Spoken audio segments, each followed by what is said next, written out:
پہلی ہجری پہلا بچہ جو مدینے میں پیدا ہوا مختار، مختار کے والد ابو عبیدہ یہ بھی صحابی رسول، اور مختار کے دادا سعد یہ بھی صحابی رسول مسعود مختار ابن ابی عبیدہ ابن مسعود ثقفی۔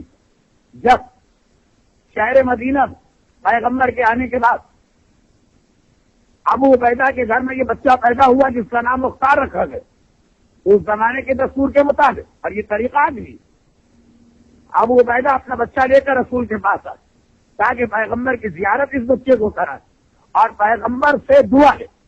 پیغمبر نے اس بچے کو اپنی گود میں لی اور کہا کہ اے ابو عبیدہ، شاید تجھے بھی نہیں پتا کہ پروردگار نے کیسا بچہ تجھے عطا کیا، یہ وہ بچہ جو میری اولاد کے قاتلوں سے انتقام اور بدلہ لے گا اور ہم خاندان رسالت کی آنکھوں کو ٹھنڈا کرے گا۔ 4 یا 5 سال آگے گزرے، 4-5 سال آگے گزرے، مختار کی عمر 6 سال کی اور سن 6 ہجری چل رہا۔ شہر مدینہ کی ایک گلی سے میرا مولا گزر رہا، دیکھا کہ کچھ بچے کھیل میں لگے ہوئے، سب ایک گروپ کے ہیں 5 سال سے 8 سال، مگر مولا ان بچوں میں سے ایک بچے کو دیکھا، اپنا راستہ چھوڑا، وہیں جا کے زمین پر بیٹھ کر اس بچے کو قریب بلایا اور اسے اپنی گود میں بٹھا کر کبھی اس کی پیشانی کا بوسہ لے رہے، کبھی اس کے رخسار کا بوسہ لے رہے، کبھی اس کے بازوؤں کا بوسہ لے رہے۔ مولا اکیلے نہیں، مولا کے ساتھ مولا کے صحابی سلمان فارسی حیران، ابو ذر غفاری پریشان، مقداد و عمار انگوش بدندہ، یہ 6 سال کا بچہ اور اتنا زیادہ احترام اور عزت پا رہا ہے مولا کی بارگاہ سے۔ یا امیر المومنین، یہ کون بچہ؟ کہا تمہیں نہیں پتا، یہ وہ بچہ جو میرے حسین کے قاتلوں سے انتقام لے گا اور اس کی وجہ سے ہم اہل بیت کے گھرانے کی عورتیں تک اس کے حق میں دعا کیا کریں گی۔ اور اس کے بعد سلسلہ آگے بڑھتا جا رہا۔ یہ خالی مولا نے 6 سال کی عمر میں مختار کے لیے دعا نہیں کی، جس دن مختار 60 سال کی عمر میں، یہ 6 ہے وہ 60، 60 سال کی عمر میں قید خانے میں گئے تھے اور میثم کی ملاقات ہوئی تھی، جو واقعہ ابھی ایک لمحے تھوڑی دیر کے بعد آ رہا۔ تو اس وقت بھی میثم نے مختار کو مولا کے کچھ اور ارشادات بتائے، مگر جس وقت کربلا کا واقعہ پیش آیا، کربلا کا واقعہ اور جناب علی اکبر کو بھیجا گیا، اس وقت امام مظلوم نے مخاطب کیا تھا کہ اے پسر ساز، جو ظلم تو ابھی کر رہا ہے کر لے، ان قریب خدا بنو ثقیف کے ایک نوجوان کو تیرے سر پہ اس طرح مسلط کرے گا کہ وہ تیرے ہاتھ اور پاؤں کاٹ کر تجھے آگ میں زندہ چلائے گا۔ اور جس وقت زینب کبریٰ کی چادر کو چھین کر شہزادی کے چہرے پہ کوڑا مارا گیا، جس کا واقعہ اس ظالم نے خود مختار کے سامنے پڑھا، جو شاید 3 دن کے بعد شروع ہوگا، تو جناب زینب نے کہا کہ ان قریب خدا ایسے شخص کو تیرے سر پہ مسلط کرنے والا کہ اگر تو نے میرے ایک کوڑا مارا وہ تیرے سارے بدن پہ کوڑے برسائے گا۔ یعنی کربلا کے مصائب کے درمیان مختار کا تذکرہ ہو رہا۔ علی اکبر کی شہادت کے موقع پر حسین مختار کو یاد دلائیں، زینب کبریٰ کے چہرے پہ کوڑا پڑتے وقت شہزادی مختار کا تذکرہ کریں۔ میرا چوتھا ایمان یہ فرمائے، یہ والی حدیث ایک آج سن لیجیے اور ایک آئندہ وینسڈے کو سنیے گا انشاءاللہ، اگر میں زندہ رہا۔ آج وینسڈے، نیکسٹ وینسڈے کو اسی وقت یہاں پہ عید الزہرا کا جشن ہو رہا ہوگا اور یہ حدیث ہر مرتبہ اس میں پڑھی جاتی، اس سال بھی پڑھی جائے گی، مگر آج بھی سن لیجیے۔ یہ چوتھے ایمان یہ فرماتے کہ خدا مختار کو جزائے خیر دے، ہمارے باپ کے قاتل سے انتقام لے کر اس نے ہم اہل بیت رسالت کے دلوں کو ٹھنڈا کیا۔ پانچواں امام، ایک بار مختار کا بیٹا امام کے پاس آ رہا۔ اب مختار کے ایک بیٹے تو تاریخ میں ثابت ہے، حکم یا حاکم ابن مختار، گجراتی زبان میں جناب مختار کے ایک اور بیٹے کے حالات ملتے ہیں ثابت نامہ، وہ ہسٹری کے اعتبار سے ثابت نہیں، ثابت کے بارے میں کہا جاتا کہ مختار کی شہادت کے بعد انہوں نے اپنے باپ کے مشن کو آگے بڑھایا، لیکن جو کہ وہ گجراتی زبان میں کتاب موجود، اس لیے کہہ رہا ہوں کہ وہ بہرحال پیور فکشن یا ایک کہانی، لیکن مختار کے یہ دوسرے بیٹے جو ہسٹری سے ثابت ہے، یہ آتے امام کے پاس اور کہا کہ اے میرے امام پنجب، میں اس لیے آپ کے پاس آیا ہوں کہ بعض محبان اہل بیت اور شیعان حیدر قرار بھی میرے بابا کے بارے میں بدگمانی رکھتے ہیں۔ اب میڈیا کے اثرات پھیلتے، بنو امیہ نے ہر ایک کو معاف کر دیا، مختار کو کبھی معاف نہ کیا تھا، اس لیے کہ مختار نے بنو امیہ کا کچا چھٹا کھول کے دکھایا تھا، مختار نے بنو امیہ کے مظالم کو امت کے سامنے بے نقاب کیا، سب معاف کر دیے گئے، مختار بیچارہ اس جرم کی وجہ سے آج تک معاف نہ کیا گیا۔ لیکن یہ تو آج کی بات، اسی زمانے میں کہا کہ مولا میرے بابا کے بارے میں لوگ یہ کہہ رہے ہیں، میں خود کنفیوز۔ ایک مومن یقیناً آگے کہے گا مولا اگر میرا بابا غلط ہے بتائیے تاکہ میں خود بھی اپنے بابا سے دوری اختیار کروں، خدا کی مرضی اولاد رشتہ داریاں جو ہے وہ اہمیت نہیں رکھتی۔ امام نے کہا کیا کہہ رہا؟ ارے خدا جزائے خیر دے تیرے باپ کو، تیرے باپ کی وجہ سے بنی ہاشم کے خاندان میں 5 سال کے بعد چولہا روشن ہوا تھا، اور سیدانیہ جنہوں نے کربلا کے واقعے کے بعد نہ اپنے بالوں میں کبھی تیل ڈالا نہ بالوں میں کنگھی کی، یہ تیرے باپ کی وجہ سے سیدانیوں نے بالوں میں تیل ڈالا ہے اور سر میں کنگھی کی ہے۔ میرا چھٹا امام کہتا مختار جنت میں ہمارا ساتھی بنے گا اس لیے کہ اس نے ہمارے قاتلوں سے انتقام لیا۔ یہ سلسلہ ہے روایتوں کا جو اس دن سے شروع ہوئی، یہ روایتیں اس دن سے شروع ہوئی جس دن مختار اس دنیا میں آئے اور ان کا بابا ابو عبیدہ اپنے بیٹے کو خدمت رسالت میں لے گیا، پہلی دعا وہاں ملی اور وہاں سے لے کے چھٹے امام تک ہر دور ہر زمانے میں ایک دعا نظر آ رہی مگر۔ اور ایک روایت ہمارے یہاں یہ خاص طور پہ یہ جملہ سنیے گا، ہمارے علماء اور مراجع پہ بعض اعتراض ہوتے ہیں کہ فتوے بدل کیوں جاتے ہیں۔ دشمنان اہل بیت بنو امیہ اور بنو عباس کے مظالم کی تفصیل پڑھی، ہماری کتابیں جلائی گئی، ہماری کتابیں ضائع کی گئی، ہمارے پاس احادیث انکمپلیٹ آئی، وقت گزرنے کے بعد پھر نئی نئی کتابیں سامنے آ رہی، نئی سے مطلب کتاب امام کے زمانے کی ہے، دریافت اب ہو رہی ہے، حدیث مکمل ہوتی ہے، حدیث کا مطلب بدل جاتا۔ مختار کے ساتھ بھی ایسا نہیں ہوا۔ مختار کے بارے میں ایک روایت، صرف ایک روایت ہماری کتابوں میں ایسی آ گئی جو شروع زمانے کے علماء نے لکھ دی، اور اس سے مختار کا بڑا ہی غلط قسم کا امپریشن یا امپیکٹ شیعوں کے پاس بنا۔ روایت کیا؟ روایت یہ ہے کہ جب امام حسن نے سلونامے پہ دستخط کیے علیہ الصلاۃ والسلام،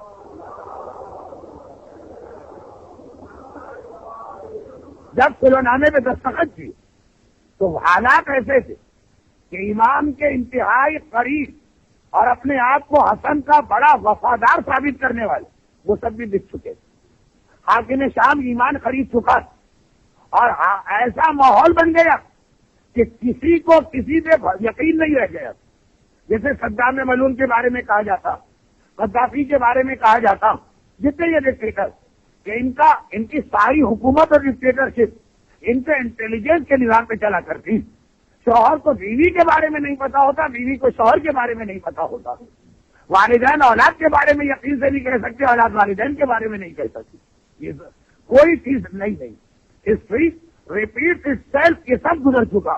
وہ ماحول ایسا کہ حسن مشتبہ کو سو کال قسم کے حسن کے شیعوں نے اٹیک کر دیا، کہا ہم آپ کو امام نہیں مانتے، آپ نے ظالم کے ساتھ مذاکرات کر کے سلونامے پہ دستخط کر کے ہماری ناک کٹوا دی، ہم ذلیل ہو کے رہ گئے، ہمارا سر شرم سے جھک گیا۔ امام نماز پڑھ رہے تھے، وہ جملہ کہا گیا، یہی جملہ کربلا میں ریپیٹ کیا یزیدیوں نے، کیا کہا گیا ہے حسن اب یہ نمازیں پڑھنے سے کیا فائدہ، اللہ آپ کی نمازی قبول نہیں کرے گا، کیونکہ اردو میں آپ اور تم ہے، عربی میں تو ایک ہی لفظ چلتا۔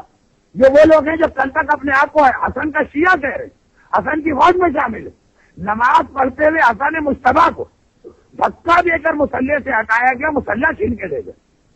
لیکن یہی جملہ کربلا میں لشکر یزید نے کہا تھا، جب حبیب ابن مظاہر نے کہا تھا کہ دیکھو نماز کا وقت آ گیا، آؤ کچھ دیر کے لیے جنگ بند کریں، وہاں سے جواب آیا تھا کہ نماز پڑھنے کا فائدہ کیا، اللہ تمہاری نماز قبول ہی نہیں کرے گا کیونکہ تم اولی الامر کے خلاف جنگ کر رہے ہو۔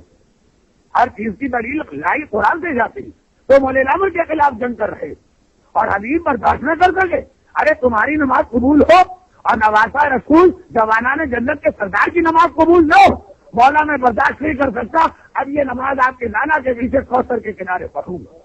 مگر پہلی بار یہ جملہ حسن مشتبہ سے کہا گیا، خالی کہا نہیں گیا، حسن نماز پڑھ رہے ہیں، حسن کی نماز پڑھوائی گئی، حتیٰ یہ کہ ایک سو کال قسم کے محب نے تیر کے ذریعے حسن کے پیر کو زخمی کر دیا. امام حسن زخمی پیر کے ساتھ مدائن کے اندر تشریف لا. مدائن کا گورنر مختار کا سگا چچا تھا سعد ابن مسعود فقط. امام حسن کا شیعہ. امام حسن کو اس نے اپنے محل میں پناہ دی, یعنی امام سمجھ کے رکھا. یہ لفظ تو میں محاورتاً کہہ گیا, لیکن مختار اپنے چچا کے پاس گئے. یہ وہ تاریخ ہے, یہ وہ روایت ہے جو پرانی کچھ کتابوں میں آ گئی, سب میں نہیں کچھ. اس نے کنفیوز کر دیا. ذرا اس کو سمجھیے, اس سے مجتہدین اور مراجع کی پریشانیاں بھی آپ کی سمجھ میں آئیں گی. مختار چچا کے پاس گئے, کہا چچا بہترین موقع, حسن زخمی بھی ہے, اکیلے بھی ہیں, حاکم شاہ منہ مانگا انعام بھی دے رہا, ہم حسن کو گرفتار کر کے راتوں رات حاکم شام کے ہاتھوں بیچ کیوں نہ دیں. بس یہ سننا تھا کہ چچا کو جلا لگ گیا. مختار کا گریبان سے پکڑا, گریبان پھاڑا, دھکے دے کے محل کے دروازے پہ لائے, لاک مار کے باہر نکال دیا کہ دشمن خدا میرے بھائی کا بیٹا ہو کر مجھ سے کہہ رہا ہے کہ میں اپنے امام کو فروخت کر دوں اور اپنے امام سے غداری کروں, وہ دن آنے سے پہلے میں مر جاؤں تو میرے لیے زیادہ بہتر. یہ روایت آ گئی. اب یہ روایت تو ایسی ہے کہ یہاں تو اچھے بھرے صاحبان علم کی عقلیں بھی چکرا گئی. یہ روایت تو صاف صاف بتا رہی ہے کہ چچا ایسا پکا ماننے والا اور مختار امام حسن کو بیچنے کے لیے تیار. چنانچہ انہی علماء نے جب معصومین کی وہ حدیثیں دیکھی جو بعد میں مختار کے فیور میں آئیں, پہلے مختار کے حق میں گزر گئی, مختار کے بچپنے کی حدیث ہے, مختار کی شہادت کے بعد کی حدیث ہے, کہا کہ ہاں غلطی تو کی ہے لیکن امام نے معاف کر دیا. مگر کیا غلطی بھی کی ہے کہ نہیں کی؟ اب یہ روایت ہمارے بعض علماء کو تجسس ہوا کہ آخر یہ روایت کا راز کیا. ایسا آدمی جس کی ساری زندگی ہمارے سامنے, کہیں بھی کوئی کمی نہیں ہے, کجی نہیں ہے, خامی نہیں ہے, خرابی نہیں, ذرا بھی عقیدت و محبت اہل بیت کے اندر کوئی کمی نظر نہیں آ رہی. یہ ایک بار اس کے دماغ کو کیا ہوا اور اس کے بعد پھر اس کا نام چھپ گئے, پھر کوئی ایسی دشمنی اہل بیت اس کی طرف سے نہیں ہوئی. آخر ہمارے ایک ایسے عالم جن کی خاص فیلڈ تھی ہسٹری, انہوں نے پوری روایت ڈھونڈ کے نکالی, اور جب پوری روایت ملی تو وہ بھی سر پکڑ کے بیٹھ گئے, اور جس نے یہ روایت پڑھی وہ سر پکڑ کے بیٹھ گئے کہ ارے کیا تھا واقعہ اور اسے کیا کر دیا گیا. کس نے یہ روایت ڈھونڈ کے نکالی؟ قاضی نور اللہ شوستری, جو شہید ثالث کے مشہور اور معروف لقب سے مشہور بھی ہے اور آج بھی آگرہ میں انتر ہوگا. تمام شیعان اہل بیت اور شیعان ہند کا ایک مرکز. بہترین ان کی کتابوں میں دو کتابیں, احقاق الحق کہا جاتا ہے کہ اس کی وجہ سے جہانگیر نے علماء دربار کے فتوے پر ان کو شہید کیا, اور مجالس المومنین. مجالس المومنین اصحاب رسول و اصحاب امام کے ڈیٹیل حالات, اس کے اندر انہوں نے اپنی یہ ریسرچ لکھی اور پروف کر کے لکھی ہے. ایسا نہیں کہ اندازہ لگایا ہو یا گیس کیا ہو, پوری روایت اصلی کتاب سے ڈھونڈی تو پتا چلا کہ کیا ہوا, آدھی روایت لکھی گئی, آدھی روایت غائب کر دی گئی. آدھی روایت لکھی گئی, آدھی روایت غائب کر دی گئی. جو لکھا گیا وہ بالکل صحیح لکھا گیا, لیکن اس سے پہلے کا ایک پیراگراف غائب ہو گیا. نتیجہ کیا نکلا کہ سچ جھوٹ بن گیا, حق باطل بن گیا, باطل حق بن گیا, رات دن ہو گیا, دن رات ہو گئی. اور اب آپ سنیے, یہی مسئلے مراجع کو کئی جگہ مسائل شریعت میں بھی پیش آتے ہیں. کئی جگہ مثلاً کنواں, پہلے زمانے کے مرجے کے پاس انکمپلیٹ حدیث آئی تھی تو کنویں کی نجاست میں ڈول نکلواتے. آج مراجع کو پوری حدیث مل گئی, رات ڈول کا مسئلہ یہ ختم ہو گیا. یہ نظریہ نہیں بدلا, حدیث ہمارے پاس پہلے انکمپلیٹ. اگر آپ کہیں کہ انکمپلیٹ حدیث سے مسئلہ کیسے بدلے گا, سنیے یہ چیز. اچھا, وہ جو پہلا والا واقعہ کتابوں میں لکھا ہے بالکل سچ, ایک چیز بھی اس میں غلط نہیں, مگر صرف ایک پیراگراف اس میں سے ہٹا دیا گیا. اچھا, اس کا آخری جملہ میں نے پڑھنا, میں نے نہیں پڑھا, صرف اب پڑھ رہا ہوں کہ چچا نے بھتیجے کو گریبان سے پکڑا, گریبان پھاڑا, محل کے دروازے میں لا, دھکے دے کے باہر نکالا کہ میرے بھائی کا بیٹا ہو کر مجھے امام سے غداری اور سازش سے اکساتا. مختار مسکراتے ہوئے چلے گئے. یہ میں کہنا بھول گیا تھا. اب یہ عجیب بات, مار کھا رہی, گریبان پھٹ رہا, جوانی ہے, تقریباً 30 سے 40 سال کی عمر, لیکن نہ خون جوش کھایا، نہ چچا سے برابر سے مقابلہ کیا، نہ ہی غصہ یا غم چہرے پہ آیا مسکراتے ہوئے. اس لفظ مسکرانے نے بھی شہید ثالث کے دل میں یہ خیال پیدا کیا کہ ایک بات کچھ اور، روایت کچھ اور ہے، ڈھونڈو پوری روایت کیا. اب پوری روایت ملی، پتا چلا کہ شروع کا واقعہ بھی صحیح، آخر کا واقعہ بھی صحیح، لفظ کوئی نہیں بدلا، بیچ کی 4 لائنیں اس روایت سے ہٹا دی گئی. اب وہ 4 لائنیں سنی، وہ پورا پیراگراف میں ریپیٹ نہیں کر رہا ہوں، جلدی جلدی بیان کر رہا ہوں. تو وہ زمانہ ایسا ہے کہ لوگ خلاف ہو گئے، امام حسن کو زخمی کیا گیا. آخر مختار کے چچا مدائن کے گورنر تھے، انہوں نے اپنے محل میں امام کو پناہ دی، کہا مولا آئیے میرا محل حاضر ہے، میں اور میری فوج آپ کا دفاع کرے گی. یہاں تک آگے اب جملہ شروع کیا کہ مختار نے چچا سے سازش کی نہیں، بیچ کا ایک جملہ رہ گیا. وہ کیا ہے؟ ٹکڑا، ایک پیراگراف. مختار کو جب یہ پتا چلا، اب میں وہ چیز پڑھ رہا ہوں جو عام کتابوں میں نہیں، اب آ گئی ہے، اس لیے کہ قاضی نور اللہ شہید ثالث کا زمانہ اکبر بادشاہ اور جہانگیر بادشاہ 4 سینچری پہلے کا، 4 سینچری سے روایت کمپلیٹ ہو گئی. مختار نے جب یہ سنا کہ میرے چچا نے امام کو اپنے محل میں جگہ دی، مختار بہت پریشان، دل میں خیال پیدا ہو کہ ایسا نہ ہو کہ میرا چچا بھی دوسروں کی طرح سے حاکم شام کے ہاتھوں بک جائے، اور اس کا بکنا بڑا نقصان دہ ہوگا، کیونکہ امام کو کسی کے محل میں یہ تو راتوں رات امام کو گرفتار کر کے بھجوا سکتا، مگر چچا سے دل کی بات کیسے اگلوائی جائے. مختار کی سمجھ میں نہیں آ رہا. معلوم ہے کہ اگر میرا چچا حاکم شام معاویہ کے ہاتھوں بک گیا، میں پوچھوں گا وہ ہاتھوں کبھی نہیں کہے گا، کیسے پتا چلے. آخر یاد آیا مولا کے ایک بہت ہی بوڑھے صحابی شریک آور حارثی، قبیلہ بنو حمدان، قبیلہ بنو حارث، کے 2 مولا کے بہت قریبی قبیلے تھے. مولا کے ایک صحابی آور حارثی جنہیں مختار چچا کہتے تھے، وہی کے ایک گروپ کے بوڑھے صحابیوں میں وہی ایک زندہ باقی. کہا کہ ان سے جل کے پوچھو. مولا بار بار کہہ چکے کہ نوجوانوں کی جوش سے مجھے بزرگوں کا تجربہ اور دانشمندی زیادہ پسند. گئے اور جانے کے بعد کہا کہ عابر حارثی چچا، آپ نے مولا کا زمانہ دیکھا، میں ایک انتہائی بڑی پریشانی میں مبتلا ہوں. میری پریشانی یہ کہ یہ بھی دیکھ رہا ہوں کہ ظاہری اعتبار سے کوئی میرے امام کا ساتھ نہیں دے رہا.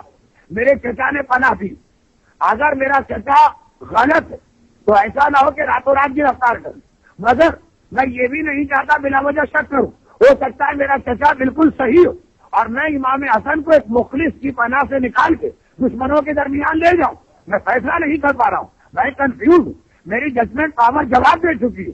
آپ مولا کے ساتھ ہیں، آپ مولا کے ساتھ رہیں، آپ مجھے بتائیے کیا کیا جائے. مسکرائے کہا بیٹا اس کا حل بہت آسان، اور وہ یہ ہے کہ تم خود بھی ایک دشمن اہل بیت بن کر اور معاویہ والے آدمی بن کے اپنے چچا سے بات چیت کرو. اگر تمہارے چچا کے دل میں ذرا بھی کھوٹ ہوگی تو کچھ نہ کچھ اس کی زبان پہ ایسا آ ہی جائے گا، اور اگر وہ سچا ہوگا تو تمہیں مار کے نکالے گا. اب اس کے بعد وہ اگلا پیراگراف شروع ہوا. مختار گئے چچا کے باپ، چچا دیکھ کیوں نہ دے. چچا کو غصہ آ گیا، گریبان پکڑا، گریبان پھاڑا، دھکے دے کے نکالے. مختار مسکراتے ہوئے چلے کہ ہاں مجھے اپنے چچا کا ایمان پتہ چل گیا، درود بھیجے محمد والے.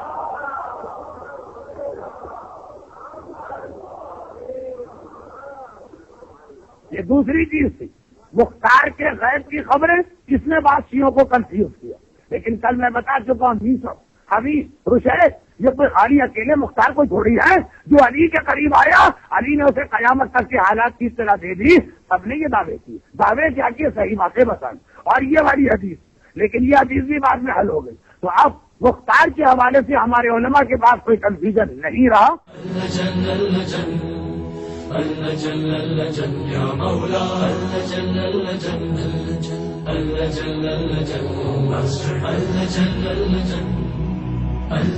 يا صاحب السماء